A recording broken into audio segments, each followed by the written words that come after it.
Hey, Mark, I think you're still Yep. muted. Yes. Okay, can you hear me now? Yes, I can. All right, thanks, Miles. Good morning, and good afternoon, and good evening for some people. My name is Marc Atayi. I'm a Hold on, consultant. we're not seeing the slide share.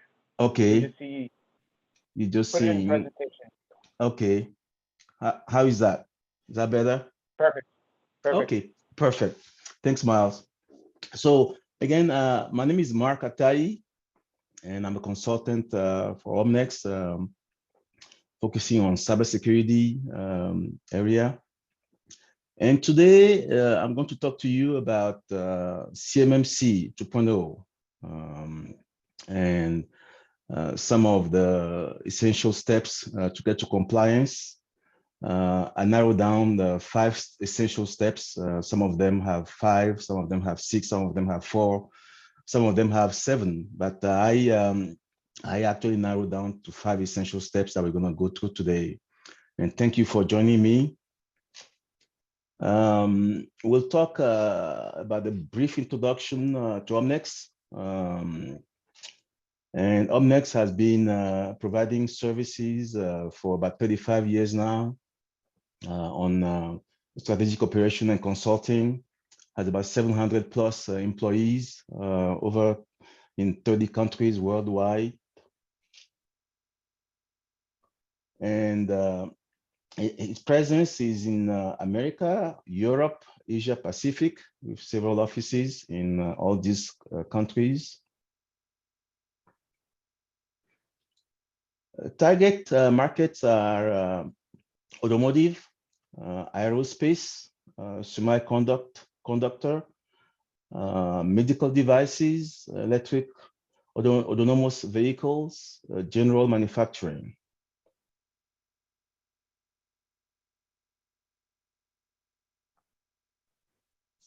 We're gonna go through this, and let me just tell you what we're gonna cover today. We'll start with a brief introduction. I'll tell you why, if you are actually preparing for CMMC compliance, you need to start now, and why you need to start now.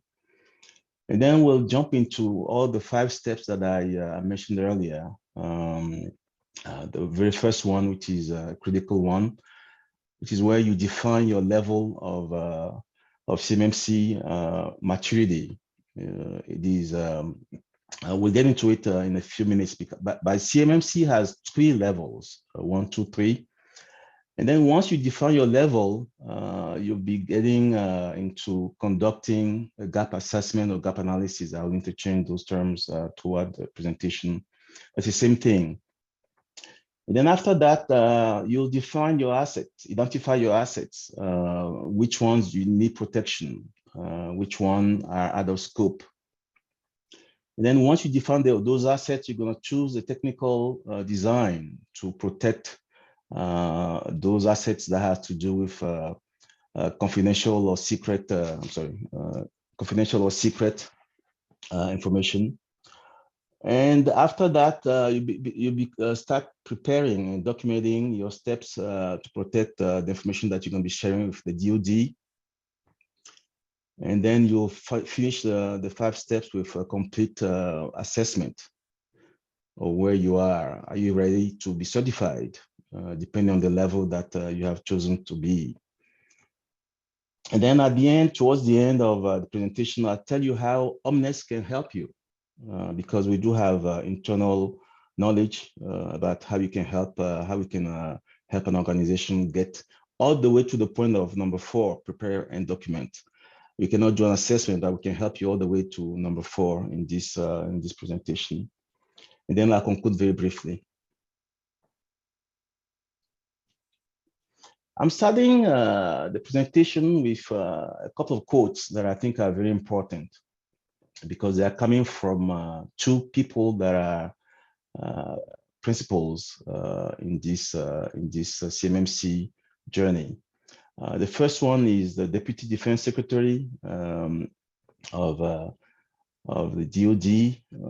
Her name is Kathleen Hicks. And the quote that I have here that I want to share with you is that she is saying that through procurement from private sector sources, the department leverages the best technologies and innovations to give service members the battlefield advantage that they need to win decisively. All right. The reason why I wanted to share this quote with you is because you're hearing, or you're going to be hearing, some people say that CMMC is not here to stay.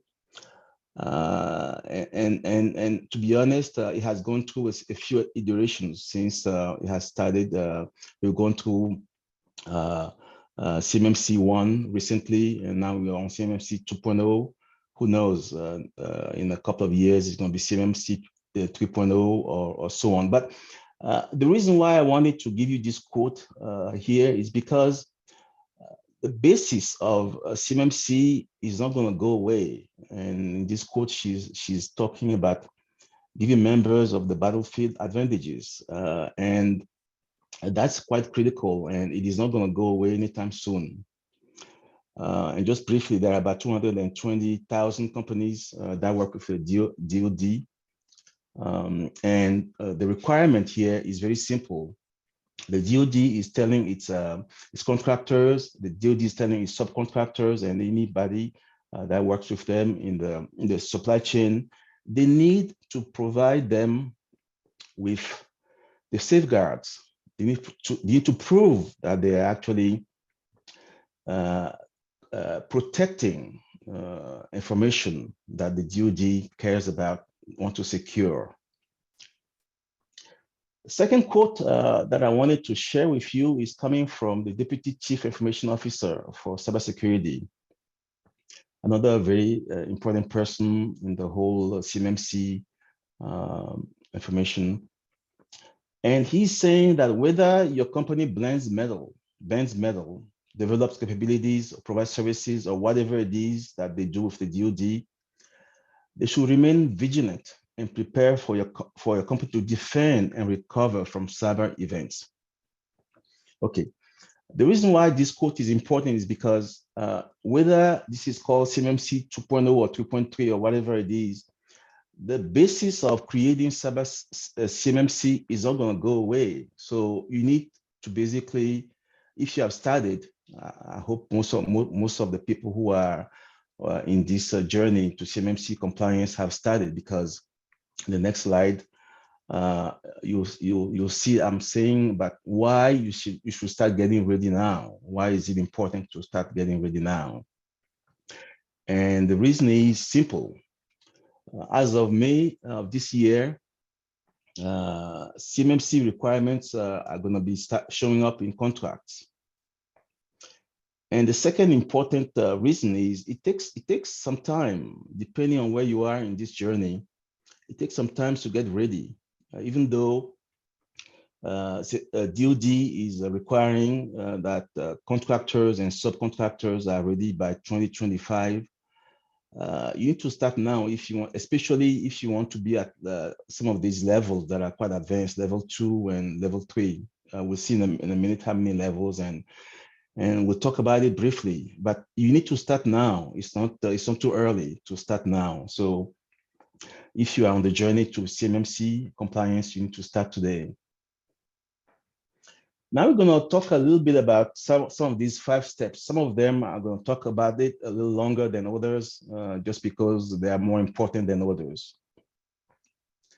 The very first step, as I mentioned earlier, is actually define and see what level you are required, depending on what services you are giving to the DoD. And in combined to that, once you have determined what level you need to be at, then you need to conduct a gap analysis or gap assessment. So that's a very, very first step that you need to do. Which level do you need to be at, and conduct a gap analysis, knowing that you're going to be hit with a lot of controls that you need to basically check where you are compared to where you need to be. These are the 3 levels of CMMC maturity. Level 1, this pyramid, please remember this pyramid because it's all about CMMC 2.0.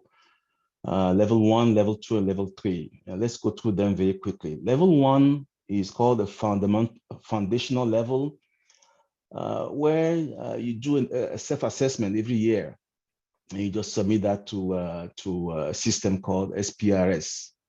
You don't need to bring in a third-party auditor or anything like that. It requires only 17 controls. We'll go through those controls shortly. They are pretty simple. You're probably doing most of them already. At level 2, it becomes a little more serious. As a matter of fact, level 2 has two sub-levels. The first one, where you're not dealing with any critical information to national security, and you can still continue with a self-assessment. And when you do deal with national security, then you need to bring in a third-party assessor. It has a little bit of more controls, up to 120 or so controls that you need to be prepared to deal with. And then the third level, which is called the expert level, that's where things get serious. That level, the DoD would like to actually come in themselves, or have contractors come in to actually do the audit. That's where for sure you are dealing with what we call CUI, controlled unclassified information, where the DoD is very, very rigorous about your compliance at that level before they deal with you. This is just an illustration of what I just said. You start with a gap, and then you end up with compliance, hopefully. So who needs level 1, CMMC level 1, at the foundational level? If you are dealing with just contract information, federal, what is called FCI, federal contract information, you just need to, step 1 is fine. Level 1 is just fine. You don't need to worry about anything else. You basically just measure your posture against those 17 controls. And if you match up, then you are fine. And then you just access this system to provide the self-assessment questions and responses that you have done on a self-assessment, and you have basically satisfied all those 17 controls. So that's what you need at level 1. At level 2, it becomes a little more complicated, where you have to document your processes. You have to show evidence that you're actually measuring, or you have implemented all the measures, about 110 or so controls. And level 1, the practices are classified as advanced cyber hygiene.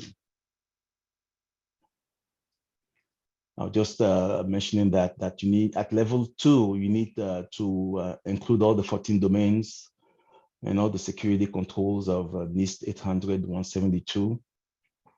Yeah, we'll be talking a little bit about NIST 800, 171 and 172 a little bit, because they are the foundation of CMMC, actually. And I did mention earlier that if you are dealing with critical national security information, then you need to actually bring in an independent third-party auditor every 3 years. If you are not dealing with critical national security information, then you just continue doing your self-assessment every year, and you basically just go into the system and respond to a few questions, and you are all set to go. So again, level 2 has 2 sub-levels, so please remember that. Critical national security and non-critical to national security. At level 3, where we call it an expert level, you're obviously dealing with CUI information, and DoD wants to make sure that you have actually put in place some security protections that deal with APTs. APTs are advanced persistent threats. They are basically threats that the bad guys basically access your system and wants to be in your system without your knowledge, for sometimes days, weeks, months, or years to collect security information and do harm to your system. So at that point, the DoD wants to make sure that you have put in place some measures about knowing when you have this type of threat in your system. You need to prove that you need to provide evidence that you have put in place security measures to protect your systems against that kind of threat.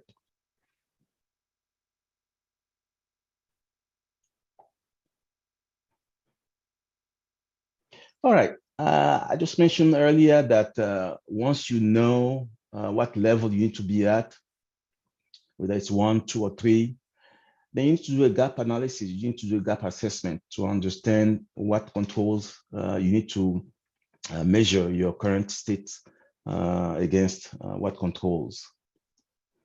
Here, I'm just talking generally about what the gap assessment is basically measuring where you are now to where you want to be, right? Whether it's any standard that you know of or any framework or any regulation. A gap assessment or a gap analysis is basically measuring where you are today or where you are at the point where you measure those practices against where you want to be, or where you need to be. In the CMMC environment, it's a little more specific to what DoD expects from you. We'll take a look at those in a minute. Okay, so if you're at level 1, you basically need to worry about those 17 controls that I mentioned earlier. Here, I'm just giving you a very brief list of all those controls. There are not too many of them, 17. In some of the levels, I cannot give you all the list. It's quite long. At level 2 and 3, I just give you some samples of some of these controls. But at level 1, I'm just going to let you read. I'm going to pause at every screen for about a minute or so to let you read some of the controls that level 1 requires. Again, I'll just pause for a minute or so to have you read them on the screen. And if later on you have some questions on them, you can just send them to me.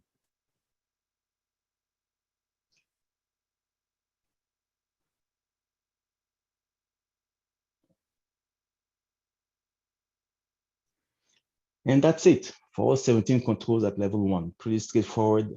As I said earlier, most of you have probably joined this already. So it's probably just adding a couple of them as required by CMMC. At the level 2, it becomes a little more complicated, a little more involved. You need to worry about 17 practices and then 48 practices from NIST SP 800-171. And then additional practices for a total of over 100 controls that you need to worry about. You need to include all the 40 domains and part of NIST 800-171, as I mentioned earlier. You need to bring in a third-party assessor if you are dealing with critical national security data or information.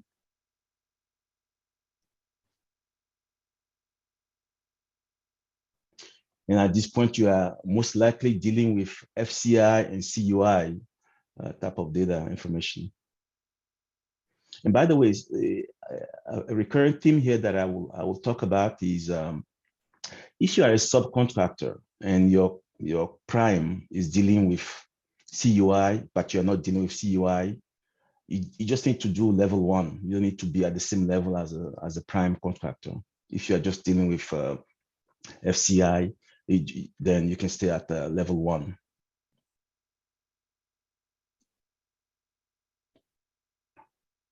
Again, at level 2, you need to have evidence of your processes that you are putting for safeguarding and protecting information, security information. Again, giving you, in this case, a very limited list of controls that you need to worry about. If you need the whole list, please let me know. I can send you the entire 100+ list of controls that you need to worry about. I just pause again a minute or so to show you. You can just read on the screen. It's quite involved at this point, especially if you are dealing with national security information. You need to, I want to point out here that in one of the controls, you need to limit access to that type of data, the CUI type of information. You need to limit access to only authorized users. It becomes pretty strict when you're at that level. Just another minute or so on these sub controls that I'm showing you. And then we move on to level 3.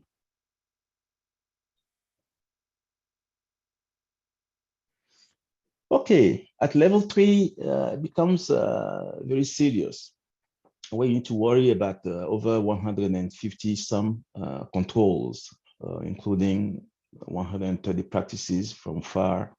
By the way, we've seen FAR a few times. Just to let you know, this is the Federal Acquisition Regulation. It's kind of the first versions of CMMC. And then at this level, you are dealing with all the NIST SP 800, 171, and also 172. You need to add 172, 800, 172 controls to your controls that you need to make sure that you meet the requirements for. So it becomes very involved. Just to give you an idea, there are only a few companies that are going to require level 3 compliance. Most of them will be either in 2 with no third-party assessment or in 1. The big companies dealing with very, very classified and security issues at this level, level 3.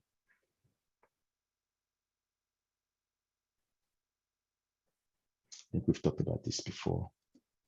Okay, so now we've gone through level step 1 of these 5 steps that I wanted to talk about today. And you are ready. You basically know which level you are at, and you know, having done the gap analysis, you know where you are basically needing to either improve in what you have now, or you are close to where you need to be, or you are even at where you need to be. I doubt it that most people just be where they need to be. Most of the time, you'll need to improve a little bit or a lot. But step number 2 is identify your assets that need to be protected. It is not straightforward, and we'll see why. Identify those assets are not, they are not complicated, but they are not straightforward either. You need to know what you need to, what you have, or what the DoD is calling assets. Before you even do that, a few questions that you need to add, you need to ask your organization about, do you know what data flows in and out of your system? It's an important question to know, because that's the only way you can know which data to protect, right? Whether it's an FCI or a CUI. Do you even know what systems they are on, or could be potentially on? What we're going to see a little later on is that some organizations found out that whatever they have this type of data, whether it's FCI or CUI, is not appropriate. So they need to either expand or change, or actually in some ways create new systems for this type of data, especially when you're dealing with CUI type of data. Do you have any controls over those systems that are holding contract or sensitive data? You need to really look at those questions seriously. And because I mentioned earlier that the DoD has 4 primary types of assets that it identifies. And then in addition to that, you have some of them that are out of scope. And by the way, if you put something out of scope, then you need to justify why it is out of scope.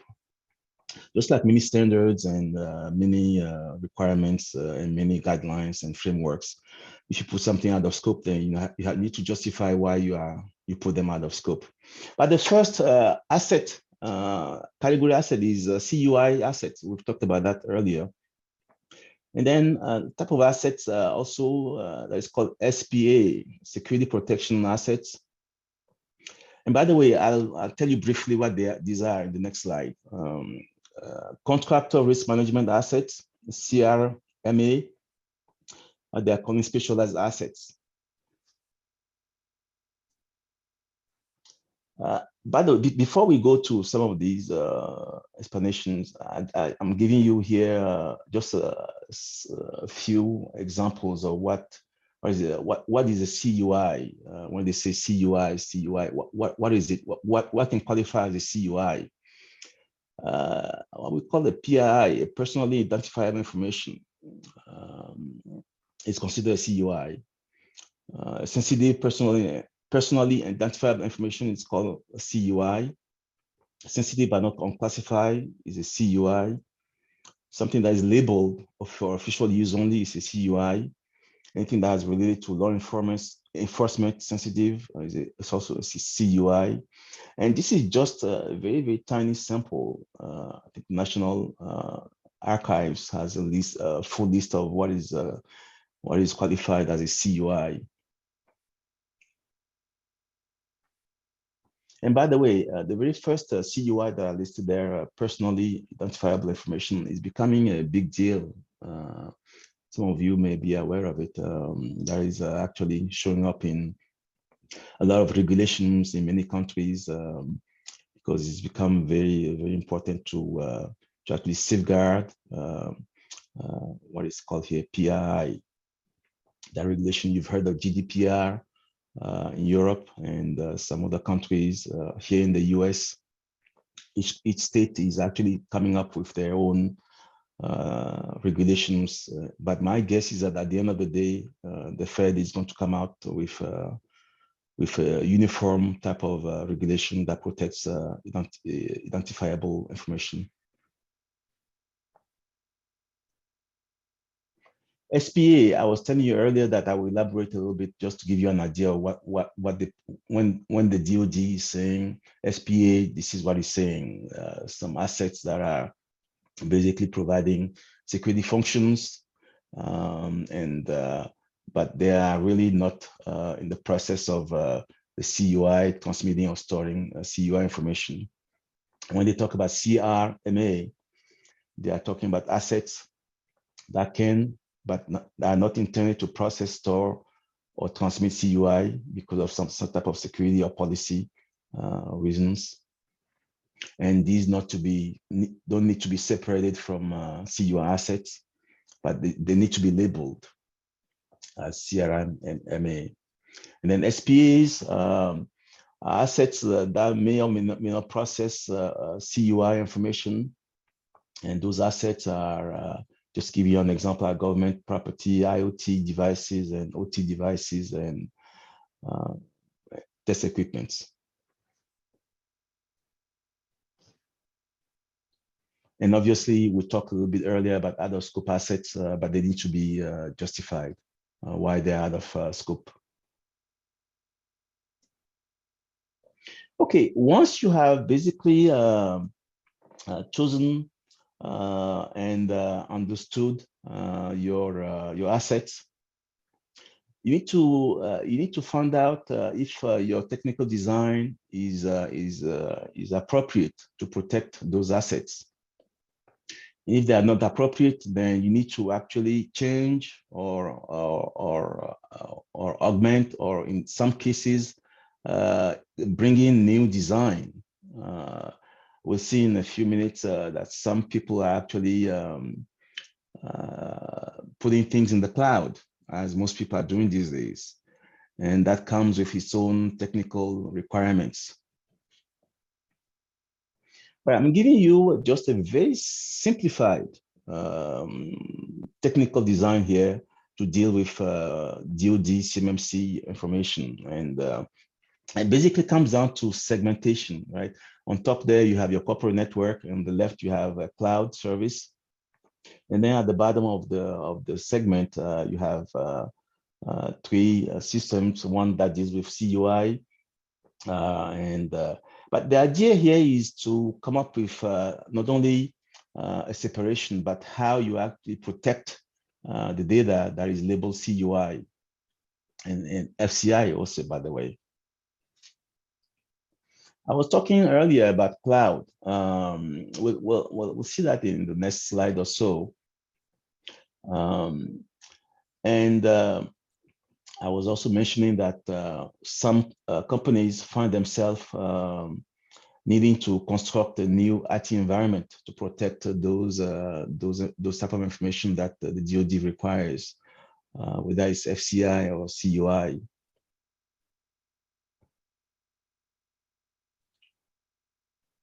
And here I was talking about the fact that some companies, as most companies, are now doing virtualization and putting things in the cloud.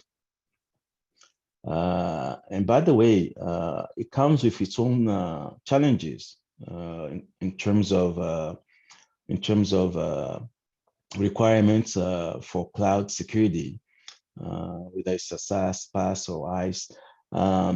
The most federal government entities require that you basically comply to a standard. Well, it's not a standard, it's a framework regulation called FedRAMP. That's the standard that actually governs data, government data security. So if you happen to choose this type of environment where you're going to put the government data into the cloud, you need to make sure that you are compliant with another framework, which is called FedRAMP. And a lot of companies are doing that these days, right? Most companies are putting things in the cloud, so that comes with its own challenges. You need to make sure that when you do that, you also need to look at FedRAMP to make sure that you are complying with FedRAMP. By the way, FedRAMP is a very mature framework. It's actually based on NIST 853, which is also a very mature framework. It has over, I think, 1,000 controls. So depending on what you are doing in the cloud, you need to pay attention to FedRAMP if you are going to do that.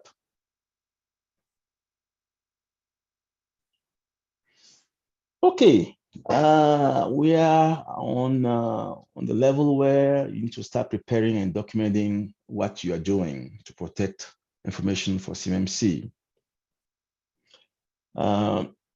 Again, here, it is not as easy as you think, because the first thing that an auditor will ask you when they come in, just like any auditing of a standard or a regulation or a framework, is, okay, show me your documentation, right? Show me your evidence that you are doing what you're saying you're doing.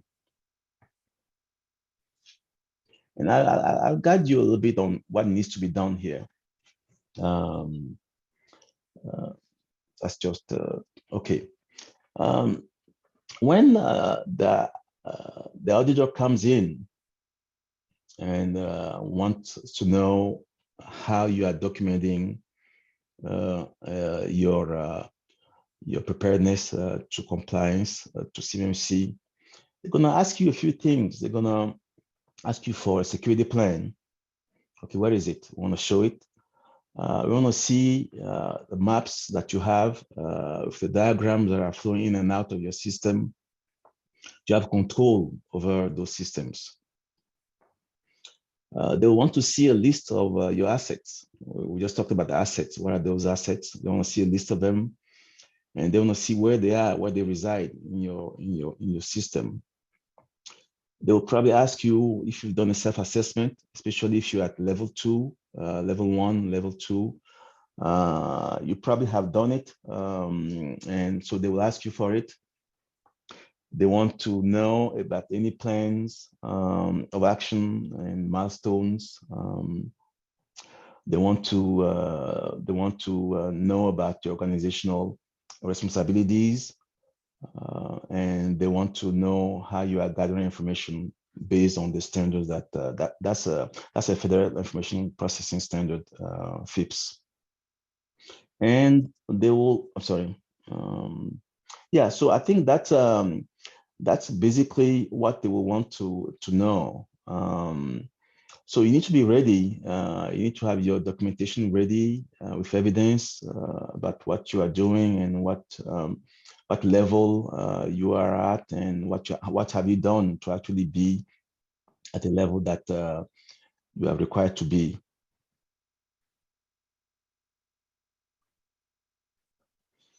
Okay, we are now at the last level of the CMMC assessment, where you bring in a third-party assessor to tell you whether you have met some of the requirements depending on the level that you are at, whether it's level 1 or level 2 or level 3.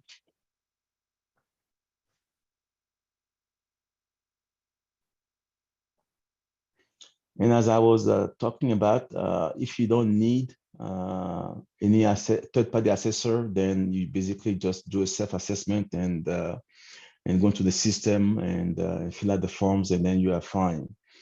But if you do need a third assessor, they'll want to know about what you've done and evidence of what you've done for checklist of things. And I'm just giving you a sample, a very simple sample of some of the things that you need to show. If you have a pre-assessment, whether it is a self-assessment or a formal assessment from level 2, you need to show that. You need to show your scope, and if you have anything out of scope, you need to justify that. You need to have basically an initiation date, and once all those things are in place, these are the first few things that you need to show the auditor. And then once you get past this level, then you probably have a way forward and initiate an NDA or an MSA to prepare for more review of sensitive documentation. Again, they'll ask for a security plan, ask for diagrams about where connections are in and out, external or internal connections. They will ask for a list of assets that you have and how you plan to protect those assets. If you have any previous audits done, whether it is self-assessment or from a third party, you need to show that. And we are almost at the end here, where I'm going back to the last step, in the step 5 that I talked about. And at this point, you have basically almost pretty much done the process of the 5 basic steps that you need to do to get to compliance, depending on what level you are.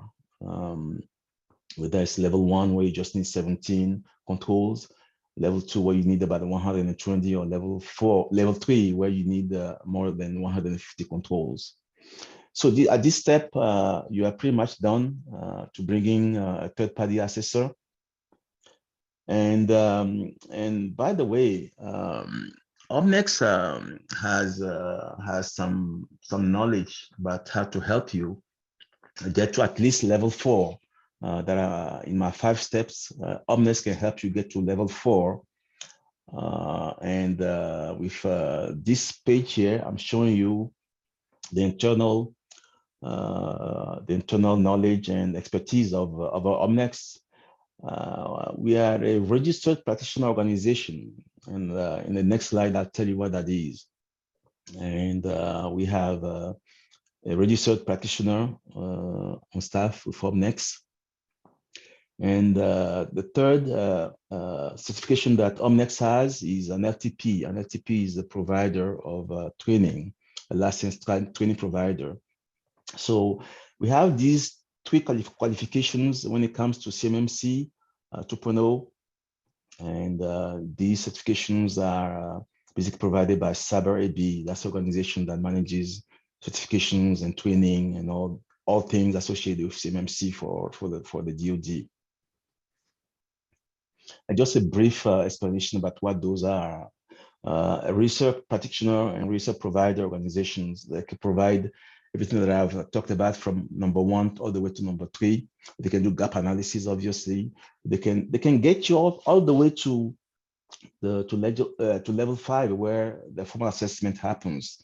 Omnex can at this point cannot do or is not allowed to do a formal assessment, because that would be a conflict of interest.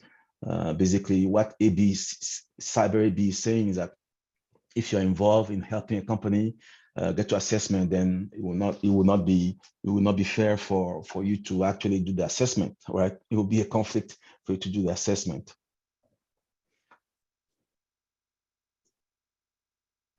And as I mentioned earlier, as a matter of fact, we'll see in the next few slides that Omnex is actually providing training for CMMC 2.0 consultant, professional consultant, I believe in a week or 2. So again, just as a brief reminder, Omnex has these 3 qualifications already in the house.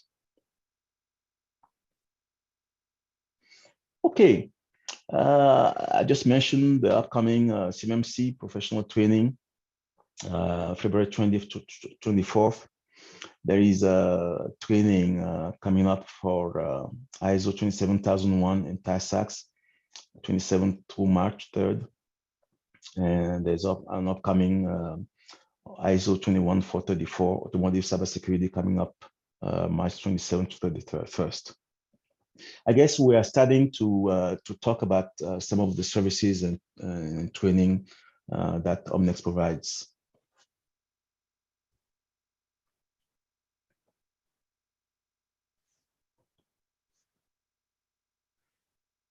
Yeah, I just pause here for a minute or so that you can read the upcoming trainings.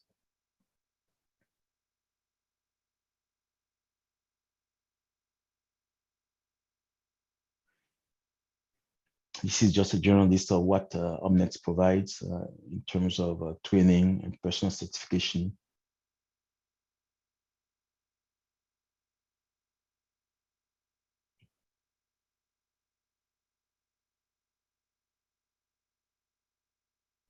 And I am at the conclusion here. The conclusion for me is very simple. The message that I want to give you is that if you're unsure where you are or where you want to go onto this journey to CMMC 2.0, you probably need a professional assistance, and I'm actually telling you, you can get some help from Omnex to start the conversation with Omnex about where you need to be and where you are, first of all, with a gap analysis, and where you need to be. We can help all the way to pre-assessment. This slides also just tells you what Omnex provides in terms of automotive training, 7 layers, the IATF 16949, ISO 26262, automotive SPICE, supply chain practices, SOTIF, cybersecurity, and Agile APQP. And we are done. We have about 10 to 15 minutes for questions, either now or later on. You can always send some questions to info@omnex.com or to my, I didn't provide my email, but you can find out how to send me an email or a question. Any questions at this point?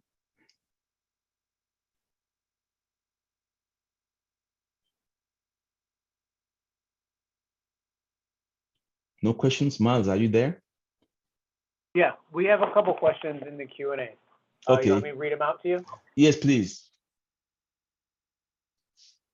The first question is, if an MSP is going to assess or assist an organization with CMMC certification, must the MSP be certified as a C3 PAO?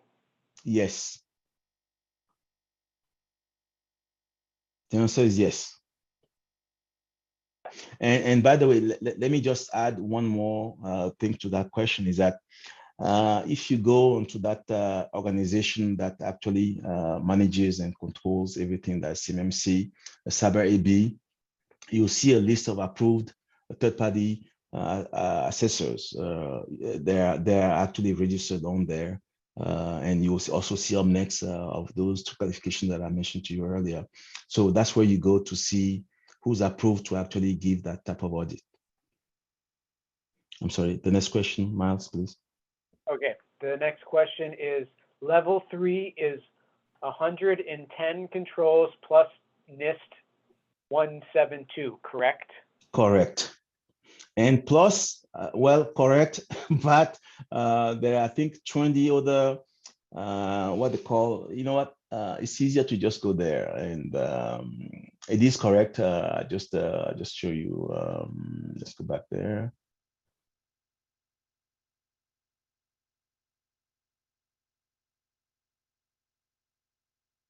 Okay, we are here at level 3, and yes, you have the 110 NIST 800 171 controls, plus 35 controls from 800 172. Yeah.